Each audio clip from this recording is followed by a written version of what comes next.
Olá, sou o professor Jerry Borges, estou aqui na Universidade Federal de Lavras e hoje gostaria de aproveitar a oportunidade para conversar um pouco mais com vocês sobre a estrutura interna do útero e aproveitar a ocasião para descrever o processo de implantação, processo através do qual o embrião vai se alojar no interior da parede do útero, iniciando as várias etapas do seu desenvolvimento. Vamos começar então com este modelo aqui, já descrito anteriormente. Nesse modelo podemos ver a estrutura do sistema genital feminino. Eu vou retirar a bexiga urinária para que possamos ver em maior detalhe a parede do útero. Quando observamos a parede desse órgão, vemos que externamente ela é formada por perimétrio ou epimétrio. Tem uma região mediana de músculo liso chamado miométrio, aqui indicado em vermelho, e uma região interna, o endométrio, indicado em amarelo. É esse endométrio que vai sofrer as alterações observadas durante o processo do ciclo genital feminino. Vamos agora passar deste modelo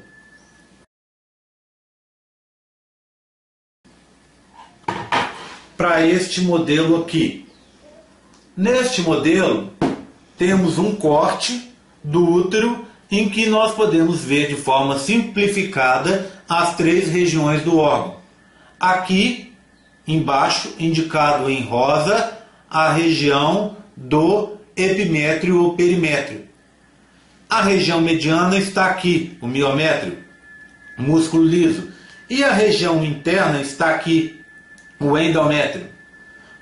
Podemos ver que nesse músculo liso, por dentro desse músculo liso, passam vários vasos, veias e artérias que seguem em paralelo à disposição do órgão e ocasionalmente acabam alterando a sua disposição, passando para um direcionamento perpendicular, indo em direção à região da luz do órgão, aqui interno.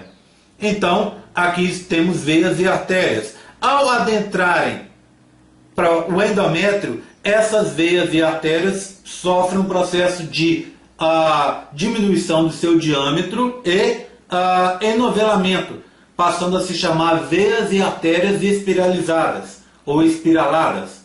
Elas vão até chegar aqui próximo do epitélio do endométrio, onde existem vários capilares que vão unir veias e artérias. Na região do endométrio podemos ver ainda essas estruturas esverdeadas, aqui uma intacta e outra aqui em corte. Essas regiões são as glândulas endometriais, que vão produzir produtos que vão ser importantes para o processo de desenvolvimento embrionário que vou descrever um pouco mais à frente. Podemos ver ainda que a região do endométrio ela é formada por duas porções. Essa porção amarelo mais forte, que é a chamada camada basal. Nessa região nós temos o que? A base das glândulas e o início e a base, né, dessas artérias e veias espiraladas aqui.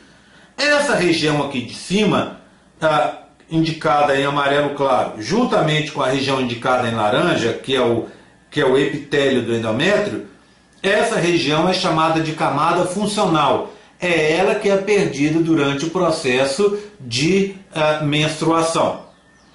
Posteriormente, após o processo de menstruação, na fase do ciclo menstrual chamada fase proliferativa ou estrogênica, temos uma multiplicação através de mitose das células presentes nessa camada basal e assim é novamente refeita a camada funcional, até um novo processo de menstruação ocorrer.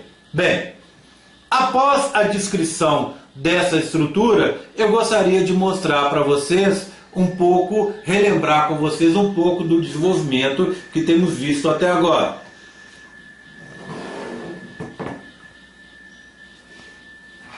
É importante lembrar que o processo de fecundação ocorreu ocorre na maioria das vezes aqui na região da ampola. Durante esse processo de fecundação, um espermatozoide adentra ao interior do gameta feminino, do ovócito 2, e ao entrar ocorre um processo de ativação ou estimulação desse gameta feminino. Após esse processo de estimulação, o processo de meiose do gameta feminino termina. Lembre-se que o gameta feminino, antes da fecundação, estava estacionado em metáfase 2. Ao terminar o processo de fecundação, é liberado um segundo polócito, que vai fazer companhia a esse polócito que está aqui no lado externo. Imediatamente após, vão ocorrer os processos de clivagem, os processos de divisão mitótica simplificada do zigoto, e que vão gerar células denominadas blastômeros. Aqui também podemos ver a presença dos dois glóbulos ou polócitos, que são células que guardam no seu interior, armazenam no seu interior o excesso do material genético, resultado da divisão do gameta feminino. Bem, então o zigoto vai sofrer uma série de divisões mitóticas, gerando células denominadas blastômeros no processo de clivagem.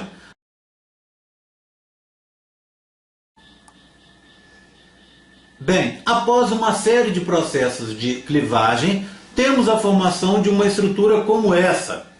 Nessa estrutura temos a presença de poucas células aqui na corona radiata, a zona pelúcida ainda evidente, e uma série de blastômeros.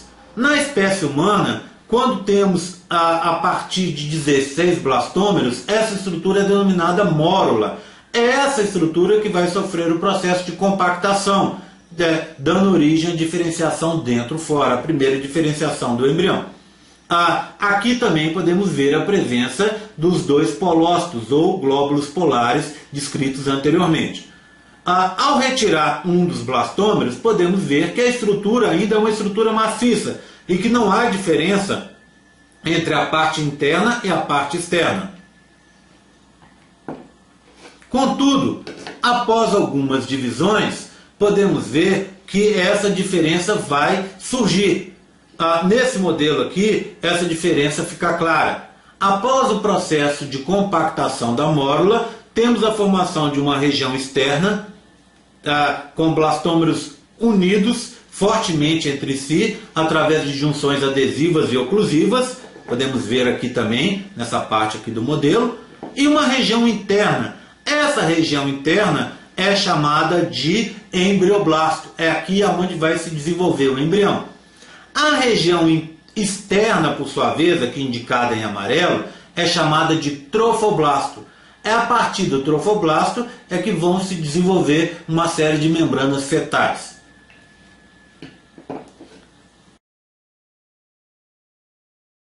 Vamos passar agora a estes dois modelos aqui.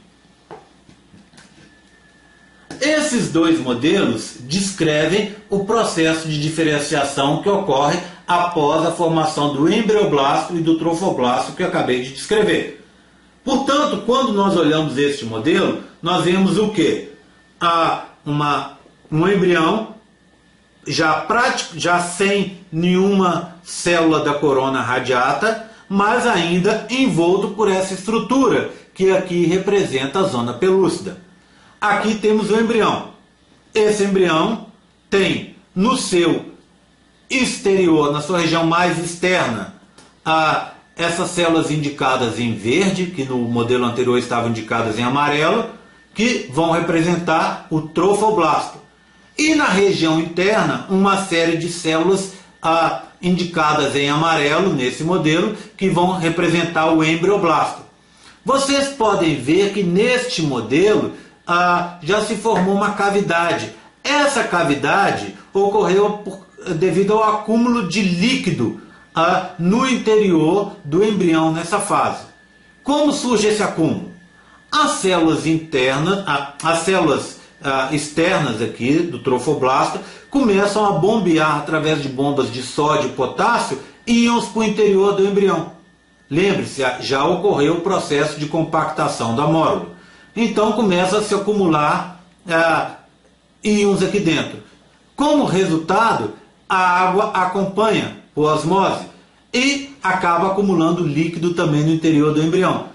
Esse líquido se localiza na parte de baixo aqui, ó, aqui. Essa parte vai formar uma cavidade que a gente chama de blastocele. E o embrioblasto vai ficar localizado nessa região aqui indicada em amarelo superior. Portanto, é o que nós temos neste momento. Temos o embrião envolto por uma camada de zona pelúcida. Essa camada de zona pelúcida é extremamente importante, porque ela vai impedir a implantação no local errado, é o que a gente chama de implantação ectópica, e ao mesmo tempo ela vai impedir um processo de uma nova fecundação que poderia ocorrer numa fase anterior. Mas, por outro lado, ela impede a implantação. Portanto, para ocorrer a implantação, é necessário que aconteça a eclosão do embrião de dentro dessa zona pelúcida. Essa eclosão ela é vista nesse modelo aqui. O que temos nesse modelo? A zona pelúcida, já deformada, indicada em vermelho, e aqui dentro o embrião.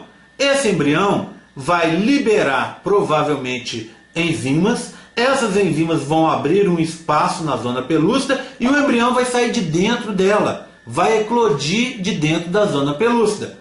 Após eclodir de dentro da zona pelúcida, ele vai poder se implantar no endométrio uterino. É importante lembrar que no interior da zona pelúcida vão permanecer os polócitos, os dois polócitos. Esses dois polócitos aqui presentes no fundo, indicados em laranja, vão ser perdidos e vão ser absorvidos pelo organismo materno daqui a pouco.